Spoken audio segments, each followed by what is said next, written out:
same techniques from positive psychology. Thank you. I've just rushed from school. We're in the midst of working out how to deal with the coronavirus. And yesterday I recorded a chapel talk with a video, which then got sent around to the mentor, who are the home group teachers, to present chapel to a much smaller group, because we've stopped having chapel services where we typically have over 150 students present. So that's the new reality. So it's nice to talk to some people face to face. Having done that just yesterday. I've just rushed in from there, so excuse me if I sip a cup of tea while we get started. St Peter's College, where I teach and I'm the chaplain, has invested heavily in positive psychology as a way of interacting with the students and promoting mental well-being. And there are a number of little strategies and tools, part of the toolbox, if you like, that go along with positive psychology. We've been doing it for a number of years. In fact, the first time we looked at it was in 2011. And at the start of 2012, we had Martin Seligman across from the United States, from the University of Pennsylvania, who's one of the founders of the whole positive psychology movement. He came across to talk with all of the staff. Worked out that half of those staff have left now, so it's interesting how schools change rapidly with what people know, the institutional knowledge. And it occurred to me then, and a number of us, that there was some very obvious links between the Christian meditative tradition and some of what positive psychology was trying to do. So this little paper, which I've written, I won't read the whole thing, but I've written for hopefully it will go into a handbook of positive education. So there's at least one chapter on spirituality, if it gets in, which I haven't heard back yet. So they did ask me to submit it, so I guess that's a good sign. Linking the Christian meditative tradition essentially with some of the tools that positive psychology uses. So what I'm going to go through today is just some highlights, and then perhaps we can chat for the last 15, 20 minutes. So excuse me if I keep my phone out, so then I can keep an eye on the time. So, some of this you will be very familiar with, I would have thought, some of the Christian tradition. I concentrate on the Christian tradition simply because that's my area of expertise. In an educational context, of course, there are lots of other traditions that get brought in. The Dalai Lama makes an appearance in this, mainly thanks to Desmond Tutu. So it's not entirely, or it's not solely Christian, but that's the focus. So if you do end up reading the article itself, that's the background. So attentiveness is a very well-known part of the Christian tradition, and it not restricted to us, of course, which is a call to a deeper awareness and increasing connection with something greater than oneself, or as Teilhard de Chardin talks about it, it's being called into a new sphere of existence. Beings endowed with self-awareness become, precisely in virtue of that, bending back on themselves, immediately capable of rising into a new sphere of existence. And within all of the world religions, as far as I can discover, there's a constant call to a deeper awareness and a connection with something greater than oneself. Positive psychology taps into that quite neatly. But within Christianity, there is a tension between that call to using tools to rise to this new sphere of existence, techniques, if you like. Tension between that and the influence of the Reformation, which suggests that we depend utterly on God, and there's nothing that we human beings can do to bring about our own salvation. So listen carefully to the way I've expressed that, to bring about our own salvation. So there's that tension, because positive psychology is a part of psychology which has moved away from a deficit model, namely identifying flaws, weaknesses, towards very much a what can we do to draw out your own well-being? There's tension with Christianity precisely because of that. Not as great a tension as it might first appear, but nonetheless it needs to be named. And certainly some of the objections to positive psychology from Christians have arisen from that notion that how can we possibly save ourselves? That's been the tension. So this paper was really to try and resolve some of that, but also highlight the fact that within the meditative tradition, in fact, we have a lot of these techniques already present. Psychology, though, adds a bit of a scientific depth to them. If you see, some psychologists see psychology as a hard science. When I was going through university, doing my undergraduate years, a degree a long time ago, it was seen as a social science, so that there seems to be that slight tension within psychology itself. Be that as it may, let's dive in and see what we can learn from each other. Rowan Williams talks about self-awareness or self-examination as a way of bringing our spirituality to the fore. And I think positive education movement provides a bridge between what Rowan Williams is talking about and the kind of secular world. So we can use positive psychology to draw students in secular schools in particular towards a more vibrant sense of spirituality. That's their challenge. Our challenge in religious schools and institutions like St. Barnabas is to see how it might fit into the Christian framework, given the hesitancy for salvation that I've talked about, self-directed salvation. Putting it in a nutshell, salvation by grace alone, as Luther reinterpreted St. Paul's letters to the Romans, he put the word alone on the end of that phrase, and this idea that there might be some tools that we can use to live out our faith.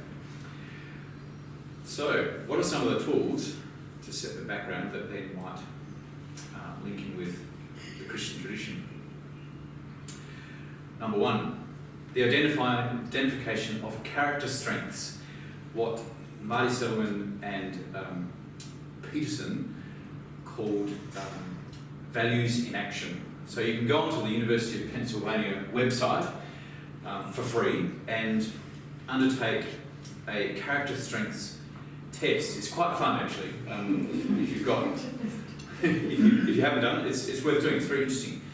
And they identified 24 what they call universal character strengths, different from skills that you might develop or learn, inherent qualities that each human being has, including love is one of them, spirituality is one of them, persistence is one of them. I'm just trying to think, and they rank them according to how you answer the survey in terms of your individual character strengths.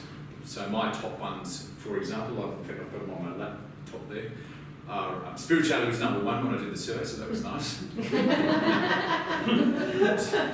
I was feeling very spiritual, but forgiveness was quite low, so that was concerning. Open-mindedness was high for me, so that was nice, as was persistence or perseverance, prudence, and self-control. They're actually two separate character strengths, but closely related, obviously.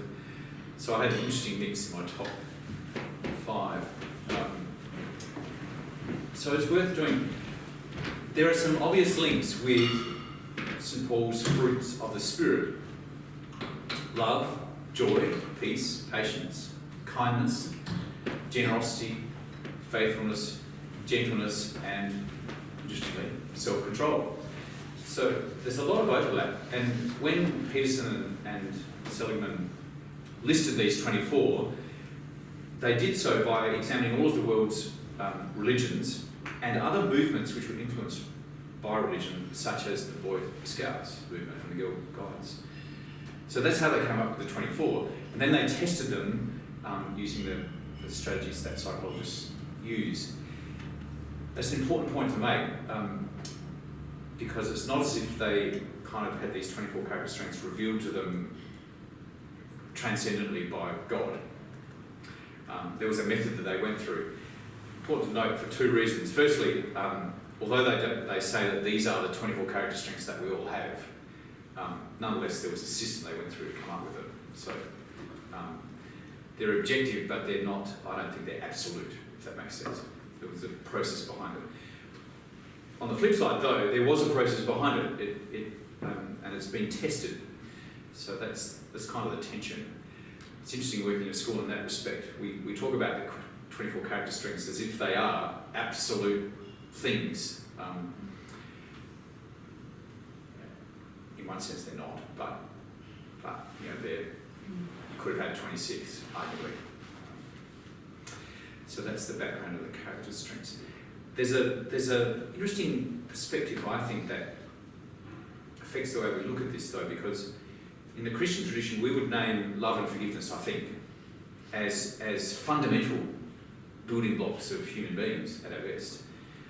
Whereas for positive psychology it's listed as one of the, or two of the 24. I think Christians tend to rank the strengths.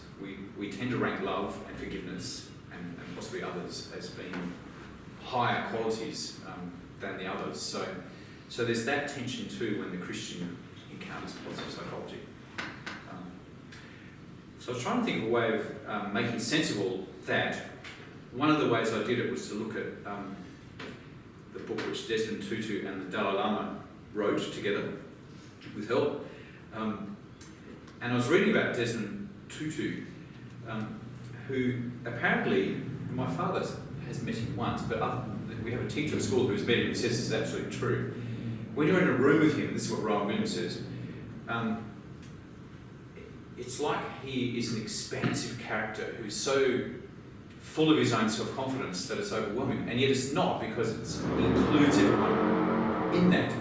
So you have this person who is so confident in the gifts God has given him that they just flow out from him and embrace everyone in the room, that to the extent that they also feel confident in themselves. I think that's the link with positive psychology. We are called to be the best we can be, but not in an exclusive or excluding way that embraces everyone. So that's the growth which these techniques can encourage. And there's a link then with our spiritual life, which is that we are called to grow through it. At the end of our spiritual exercises, for example, in the tradition, there's the quiet assumption that there will be slightly more of me than there was at the start, as Rowan Williams puts it. This is what we're called to do in sustaining life in the Spirit. We're expected to grow. And positive psychology can give us a few little tools. The strengths are one of them. The other one that I think we can use is called the ABC approach. It actually stands for things. The A is an activating event. The belief is the belief that you have in response to that activating event, whatever it is. And C is the consequences. So I'm going to use teenage boys as a good example. Actually, you could talk about, you could actually talk about reception children in this way too, but let's stick with teenage boys because they do it perfectly in a bad way. The activating event is, some of them. The activating event is something that happens, a crisis. They get called a name at school. The consequence is that they lash out. The B, the belief, is what we want to work on, because that's what they can control. They can't control the activating event necessarily, but they can control the belief, their response to it. And so as part of our lessons that we teach year 10s, for example, we go through that process. We say, okay, here's the event that's happened. You come up with an event, bad one. So they will do. Plenty of them. Often we do this individually, so they're only sharing with me rather than the whole class. C is what you did. Be honest, I'm not going to report you to anyone. What did you do? My lessons illegal, obviously. what did you do?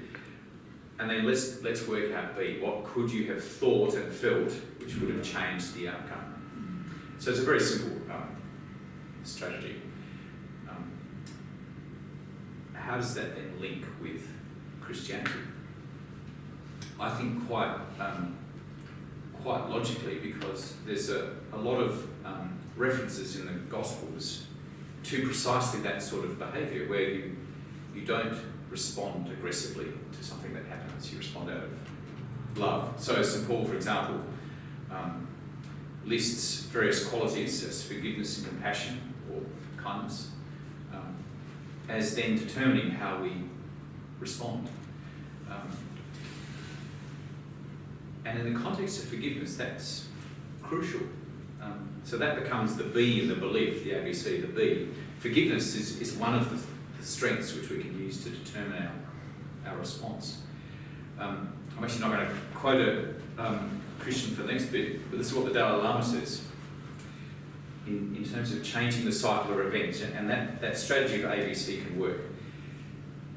He writes, if we choose to retaliate or pay back, the cycle of revenge and harm continues endlessly.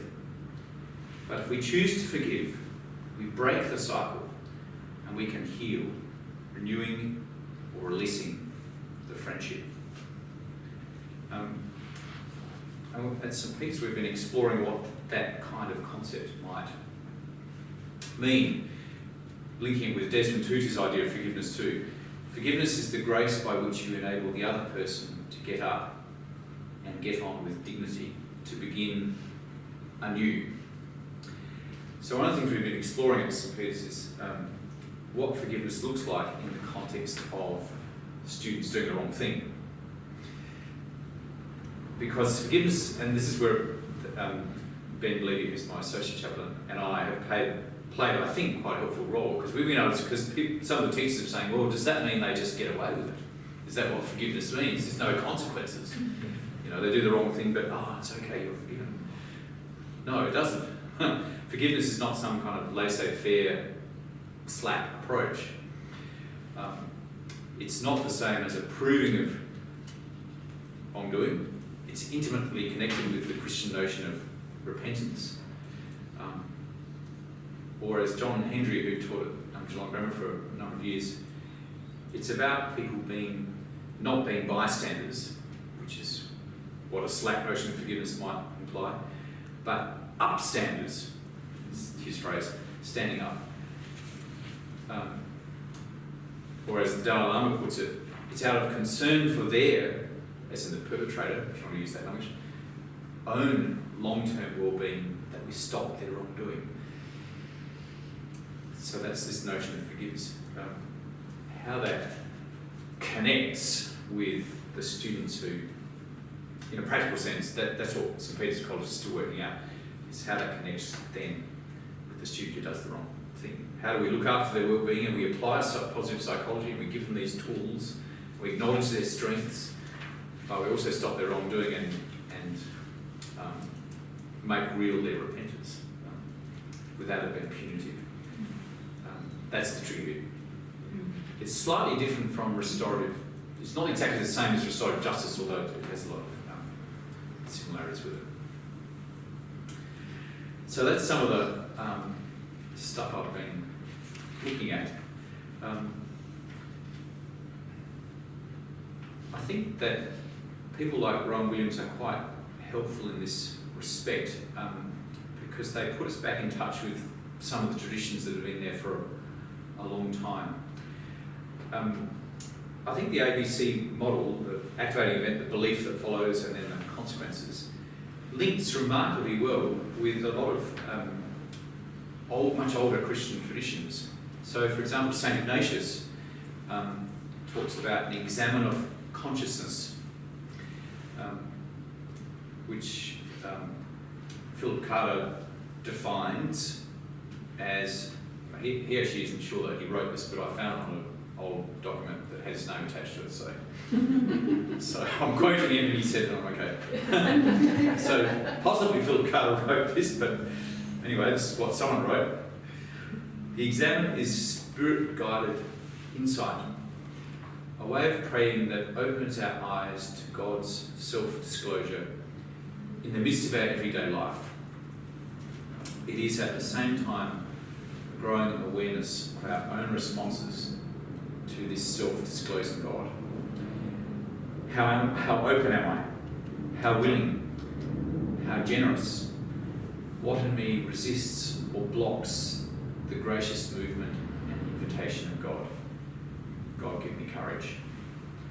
So I think some of these tools that positive psychology identifies link incredibly well with these much older traditions, such as the Ignatian examining consciousness, and links back to this attentiveness or self-awareness. Rowan Williams again talks about the spirit. I love this. It's quite a challenging phrase or sentence. The spirit peeling off layers of illusion and defensiveness so that we see things as they really are. And so he suggests that holy people help all of us to see the world in a different way, to notice depths and dimensions that we might otherwise miss. And the path to holiness is really a path to wholeness. And he suggests there are two very simple steps to that. Looking and exploring. Looking at Jesus, looking at what God is like, looking at the gospel and all that that means, and exploring where human beings are, what their needs are, what they are calling us to do, how we may help make them more human. So I think there's some fascinating links between this whole Eastern and Western tradition of self-awareness and peeling back the layers and some of these positive psychology strategies. I'm going to do one more and then maybe we can have a conversation. The last one is the notion of Teflon. So you all know what Teflon is, the stuff that gets sprayed on frying pans. So, although it eventually does wear off. So, but anyway, the thing about Teflon has been on there permanently. So I did some connection with the notion of Teflon and how positive psychology uses it, and some of Anthony de Mello's work. He was an Indian-born writer, did a lot of work in the United States on awareness, or in his very provocative language, he talks about waking up. If you've ever read one of his books, one of the ones I've read is a whole lot of his retreat addresses compiled together into a book. And he says all the time, wake up. And he's really talking about waking up from the drugged state, that's actually the term he uses, that we've all been in since we were young. Because we've been programmed with a very specific idea of success. We need to be successful. And he names health and wealth as two of the ones in Western society. But he suggests that though that it varies from community to community and society to society. They are elusive. And he says that the world, power, prestige, winning, success, honour, etc. are non-existent things. Interesting way of putting it, isn't it? You gain the world, but you lose your soul. Paraphrasing Jesus, of course. Your whole life has been empty and soulless. There's nothing there. There's only one way out, and that is to get deprogrammed. How do you do that? You become aware of the programming. So it's all about waking up. And his strategy for that detachment or that deprogramming is to pay attention to the whole reality, not just the things that we do for approval. In other words, be aware of the whole of life to all persons and not hardening our heart, our loving heart, to anything or any person. So he comes from the Jesuit tradition I'm going to finish with a quote from him. Beautiful stuff. He's worth, once you get past the slightly confronting language, he is confronting language too, he's worth reading. There's a link again with positive psychology because they talk about, they use Teflon and Velcro as a metaphor for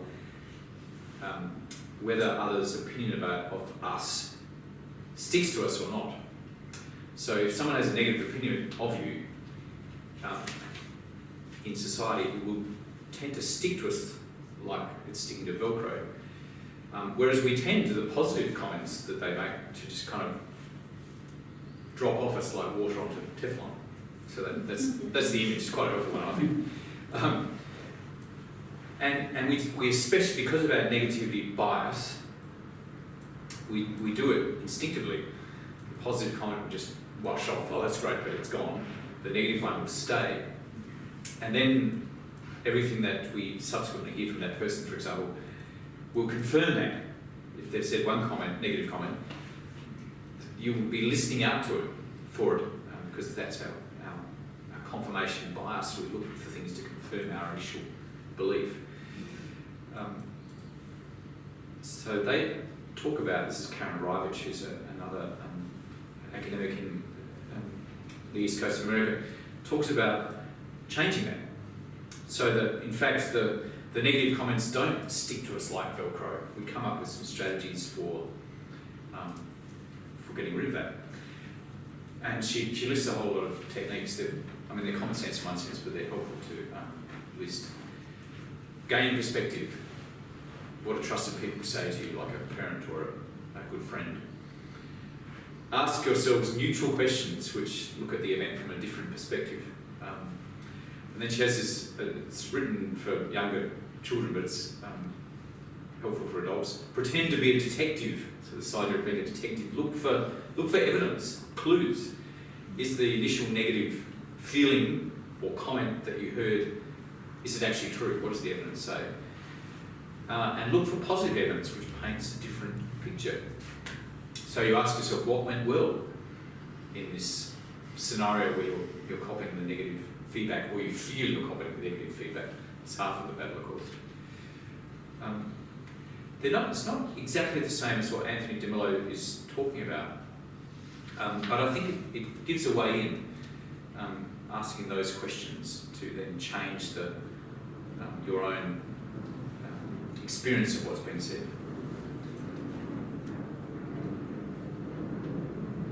So, to sum up, the sort of stuff you know: meditation, mindfulness, which is the current buzzword, stillness, contemplative prayer, self-awareness, all of those things change the narrative of our own life experience, and that then flows on to others around us. If we can find a way of waking up, to use DeMello's expression, and becoming more aware of the beauty around us, that changes how we react to society around us. And there are some very simple techniques, some of which I've started to use. So, despite DeMello's provocative lecture, I actually don't cope well with people who tell me to wake up. So even reading it, I could hear him, not that I ever went to a seminar with him, but I could hear him saying it. Nonetheless, he has some other things as well, like appreciation of beauty. It's actually listed as one of the 24 character strengths, but it's such a wonderful thing if you concentrate on something that's truly beautiful and soak it in the midst of our busy lives, spending that time of contemplation and awareness. It changes everything. Using stillness specifically in the midst of our daily lives. Ryan Williams talks about it can be as simple as deciding not to be utterly driven, so that we don't stop and listen, but rather choosing to have time of quietness. Even just using a meditative phrase, such as repetitive meditative phrase. And he describes meditative simple phrases as follows: like waves on the beach in a calm day, just the beat of a heart, small words, small phrases that keep us steady and hold us when everything else is pushing us around. It's a way of anchoring ourselves. There's even that prayer of Jesus, which I'm sure most of you will be aware of. It has slightly different versions of it, but the one that I know, or one of them, Lord Jesus Christ, Son of the living God, have mercy on me. And then you can add a sinner if you want to, you don't need to. Lord Jesus Christ, Son of the living God, have mercy on me. Just the repetition of it, of the Jesus saying. Or the monk John Cassian suggested even shorter formula from the Psalms. O God, make speed to save me. And there's the Maranatha, come Lord, come. Which the ancient Syriac phrase which St. Paul used. So these meditative traditions, I think, they link with exactly what positive psychology is talking about. It's remarkable, though, joining the dots is the trick, isn't it? That's the trick. Not everyone does. I'll finish with a quote from an Indian poet. I think he's actually a Hindu, but I'm not 100% sure. But this is what he writes. I'm not going to even attempt to pronounce his. What is it? Rabindranath Tagore. Here we go. Talks about vitality.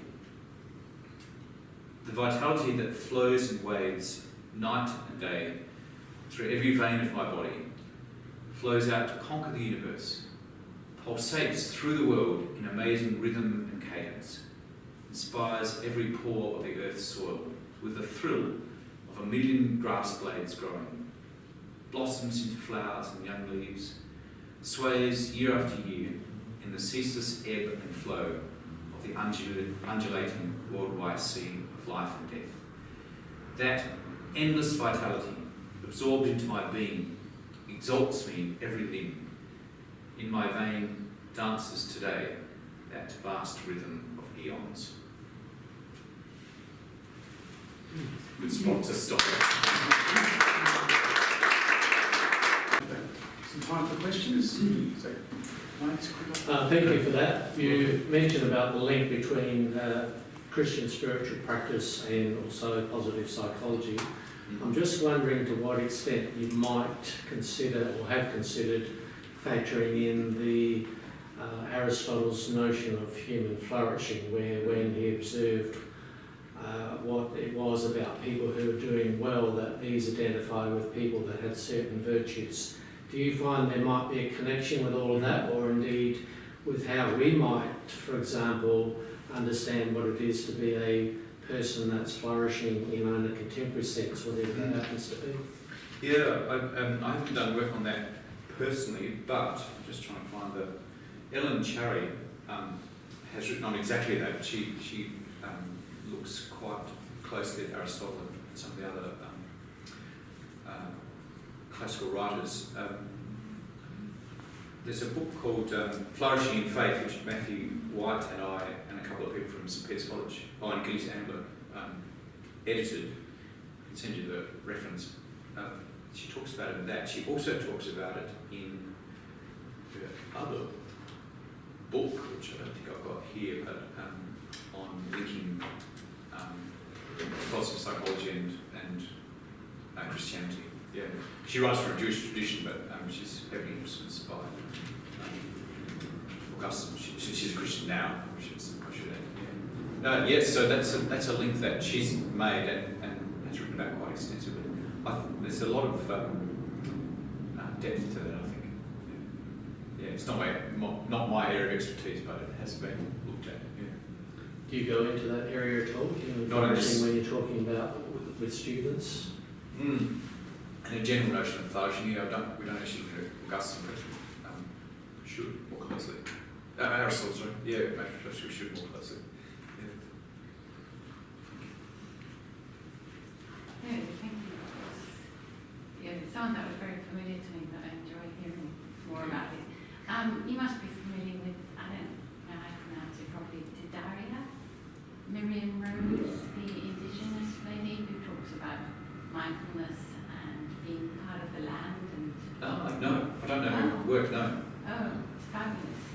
she runs what she used to, I don't know if she's able to now, but in Alice Springs she'll run workshops, but it's very much, taking your shoes off and just being attentive to the land, but also attentive to your senses and all what's around you. And she's just a lovely Christian woman too.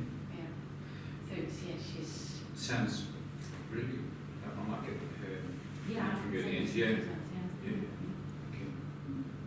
It's exactly the sort of thing that others are writing about. Yeah. Oh, absolutely. Yeah. But it's so good to hear it from an Indigenous point of view. Yeah, absolutely, yes. Yeah. How far can you take positive psychology abstracted from spirituality and vice versa, particularly with respect to, obviously you're trying to implement it within a school, which is theoretically an Anglican school, yet I imagine a lot of the students would identify as secular and would identify as not particularly religious or not particularly Christian. Mm. So how does one, is one possible without the other, or does the introduction of one get picked up on as a sort of subtle sneaking in of spirituality into a secular space? Yes. Yeah, I talk about that briefly in my paper. For state schools, and South Australia is I'm going to use the word worst in that respect. There is an extraordinary hesitancy to allow spirituality in. Although, fascinatingly, yoga seems to be okay. I'm sure there's another, I reference it here, I'm hoping the editors will leave it in when it's published, but there's this fascinating situation where, despite the fact that yoga has quite a rich tradition of Hinduism behind it, but it's kind of seen as okay. This is a way of slipping into spirituality in a very broad sense into secular state schools. And I identify a few very simple ways where that can happen. You can, if you purely educationally, if you look at the teaching of Jesus, teaching of Buddha, for example, from an academic point of view and linking with positive psychology, you can do that in a non-evangelistic way. That's a challenge. State schools, if they had the courage, could do it quite easily. I think for Christian schools it's actually much simpler potentially, depending on the tradition. So in the Anglican schools it's quite easy because you can just link the two in the sort of way that I've outlined without kind of compromising the faith. The reason I wrote that paragraph at the start about the Reformation, though, is because some of the Lutheran schools, for example, are still struggling with how you connect the dots. It's my impression, at least. It seems to me that the whole process of positive psychology, or the whole foundational assumption of positive psychology in the first place, is sort of grounded in a Christian assumption regardless, or at least an assumption that doesn't really hold up if one doesn't have some sort of idea of the Imago Dei. I mean, why should we care about those sorts of things, and why should we care about those 24 character strengths, and particularly trying to instill it within all people unless we have some sort of a concern for the human person as intrinsically worthwhile? Yes, there is. So I actually chatted to Martin Seligman about this kind of thing when he was out here 8 or so years ago. And there's definitely a broad sense of spirituality behind the movement, They wouldn't name it as Christian, or he doesn't name it as Christian. But clearly there's that influence, in a non-exclusive sense.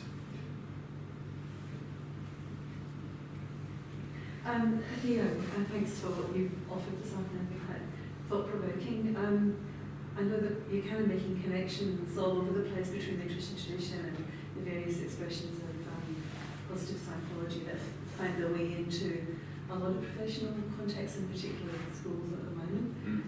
I did wonder if you'd made a connection at all between either positive psychology and reflective practice, which is an aspect of practical theology. It's maybe not something that you've given any thought to, but there are some quite clear connections there too, because reflective practice depends on what they call the pastoral cycle, which picks up elements from both the streams, from both the Christian meditative or contemplative traditions, and from positive psychology, I think. So it might be quite interesting to bring that into the dialogue at some stage. Because it is a disciplined approach, so it's a bit like the ABC, a little more elaborate than that, but it has clear links with that kind of progression. So you start with a situation, usually a problem or a dilemma, and then you provide a rich narrative which really explores it deeply, and then you go on to, if you're doing it from a Christian perspective, addressing that dilemma in terms of the tradition. If you're not, you bypass that point, but still look for some kind of transformative element in the deep engagement that you've made with it, and then that's supposed to lead to action. So it's an action reflection model. But it's whether it's looked at from a Christian perspective or not, or a secular perspective, it's quite interesting and has a lot of corollaries to what you've been describing, I think. Yeah, a lot of overlap. Very much so, in fact. Yeah. It could be another appendix or Next paper. That's right.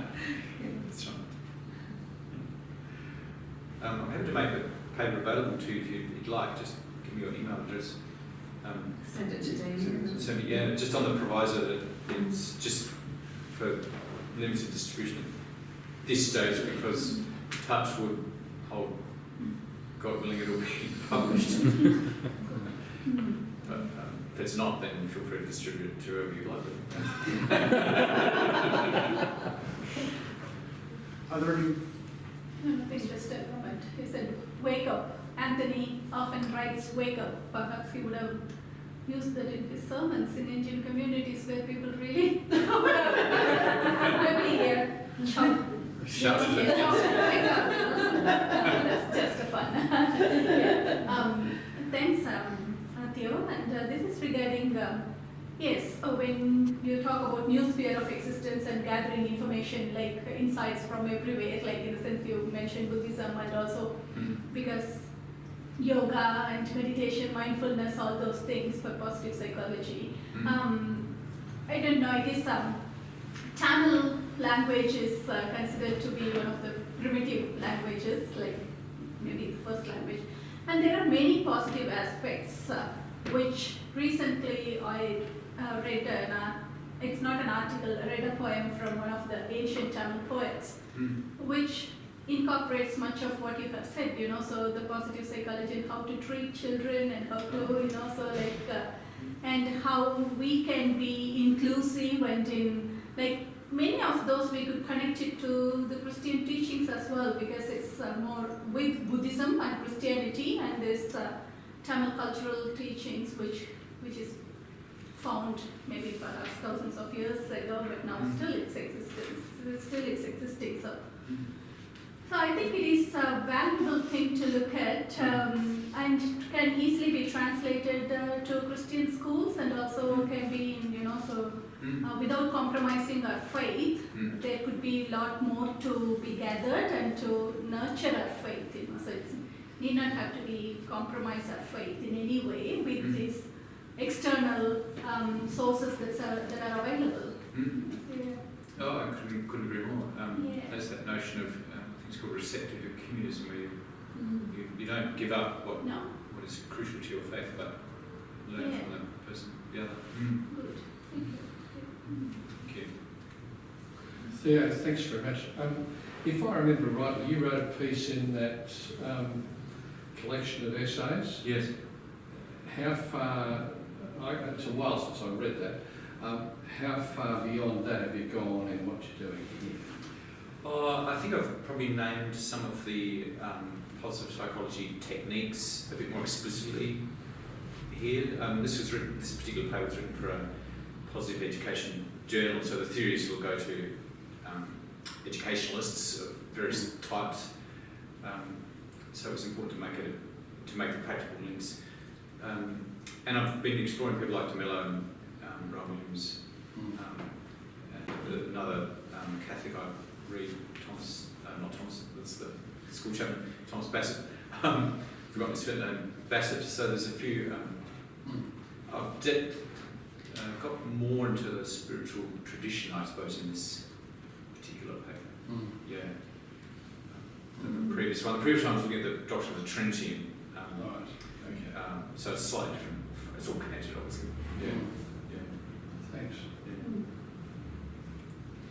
Great, thank you, Theo. Another round of applause.